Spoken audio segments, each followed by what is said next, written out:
नमस्कार, आप देख रहे हैं मजदूरों का सहारा और मैं हूं आपके साथ हेमंत चौहान। आइए रुक करते हैं आज की खास खबरों की ओर। विधानसभा से लौटे 12 विधायक डॉक्टर वाचस्पति का शंकरगढ़ में ऐतिहासिक अभिनंदन।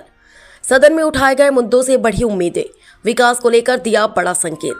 विधानसभा में नारीबारी को ब्लॉक, जारी को नगर पंचायत, शंकरगढ़ में पेयजल, प्रतापपुर में स्थायी पुल बनाने की मांग की। यमुनानगर क्षेत्र की 12 तहसील अंतर्गत नगर पंचायत शंकरगढ़ का राम भवन चौराहा उस समय जन आस्था और राजनीतिक उत्साह का केंद्र बन गया जब 12 विधानसभा के विधायक डॉक्टर वाचस्पति विधानसभा सत्र से लौटकर क्षेत्र में पहुंचे।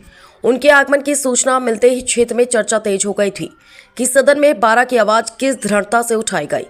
विधानसभा में रखे गए मुद्दे स्थानीय सड़क निर्माण, शिक्षा व्यवस्था, स्वास्थ्य सुविधाएं, पेयजल संकट और आधारभूत ढांचे के विस्तार को लेकर क्षेत्र में नई उम्मीदों का वातावरण बना हुआ है।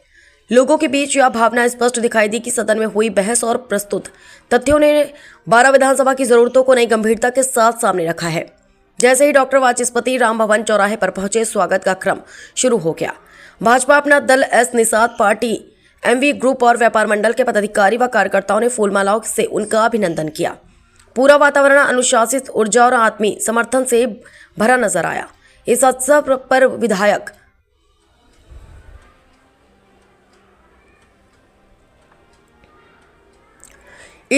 विधायक डॉक्टर वाचस्पति ने कहा कि विधानसभा में उठाए गए मुद्दे केवल शब्द नहीं बल्कि क्षेत्र की जनता की अपेक्षाओं और अधिकारों की अभिव्यक्ति हैं। उन्होंने स्पष्ट कहा कि यदि जनता द्वारा इस बार एक और अवसर प्रदान किया गया तो 12 विधानसभा की हर गली, हर मोहल्ला और हर कोना विकास की नई पहचान बनेगा।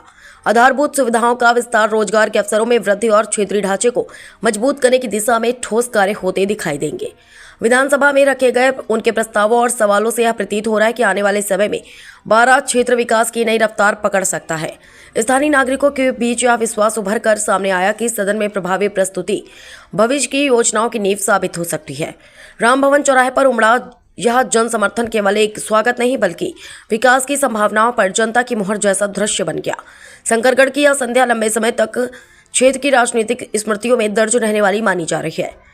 अभिनंदन कार्यक्रम में प्रमुख रूप से डॉक्टर विनोद त्रिपाठी, व्यापार मंडल अध्यक्ष अरविंद केसरवानी, अपना दल, एस विधानसभा अध्यक्ष गुड्डू पटेल, रोहित केसरवानी, सुजीत केसरवानी, विधायक प्रतिनिधि श्यामू निषाद, मीडिया प्रभारी नीरज केसरवानी, राजकुमार पटेल, धीरज सिंह, संदीप पटेल, प्रकाश सिंह, राजू द्विवेदी, नितेश निषाद, राम जतन बंसल, दीपक सहित दर्जनों लोग मौजूद रहे। ब्यूरो चीफ सतीश द्विवेदी, प्रयागराज की खास रिपोर्ट। संघर्ष करें, हम आपके साथ हैं। संघर्ष करें, हम आपके साथ हैं। विधायक जी, आपने ये 12 क्षेत्र की समस्याओं को लेकर विधानसभा में कुछ प्रश्न किए हैं, उस पे क्या हुआ, कितना तक ये बात पूरी हो सकती है? सबसे पहले मैं 12 की देवतुल्य जनता को प्रणाम करता हूं, जिन्होंने मुझ पर भरोसा करके मुझे यहाँ विधायक बनाया। मैं ऐसे देवतुल्य जनता को बार बार प्रणाम करता हूं और बहुत बहुत धन्यवाद देता हूं, आभार भी व्यक्त करता हूं। सही चीज़ ये है कि हमारे 12 की जनता ने अपार प्यार दिया है और भरपूर सहयोग देता है, जिसके कारण हमें संबल मिलता है। मैं आगे बढ़ कर के विधानसभा में भी बढ़ चढ़ कर बोलने की कोशिश करता हूं और जो कर्ज एक रूप में मेरे को मिला है, मैं उसे भी सोचता हूं कि कितनी जल्दी मैं कर्ज चुका। उसी के तहत मैंने जब विधानसभा में हम लोगों को मात्र 5 मिनट का समय मिलता है, 5 मिनट में ही अपनी बातों को पूरा करना पड़ता है। सरकार को और सारी चीज़ों को उनकी सराहना भी करना पड़ता है। मैं सबसे पहले योगी जी और अपने राज्यपाल महामहिम को भी धन्यवाद देता हूं, जिनके प्रस्ताव पर मैंने ये बात रखी है। तो सबसे पहले मैंने शंकरगढ़ में पेयजल के लिए रखा। पेयजल से जानते हैं कि यहाँ कितनी गर्मी में परेशानी होती है, उसके निवारण के लिए रखा।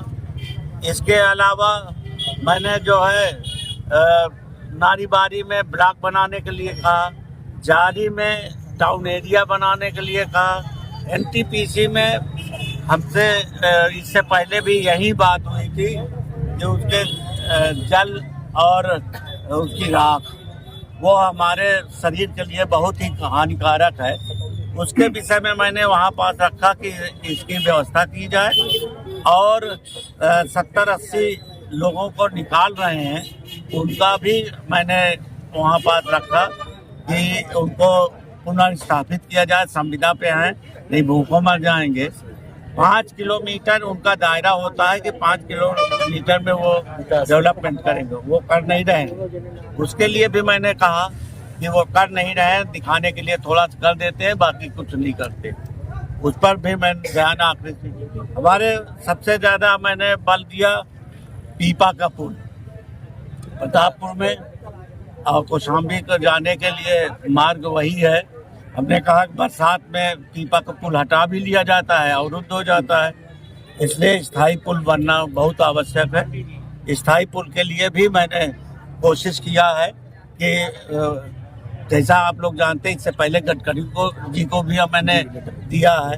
तो मैं एक प्रयास है, जितना भी संभव होगा मैं करूँगा।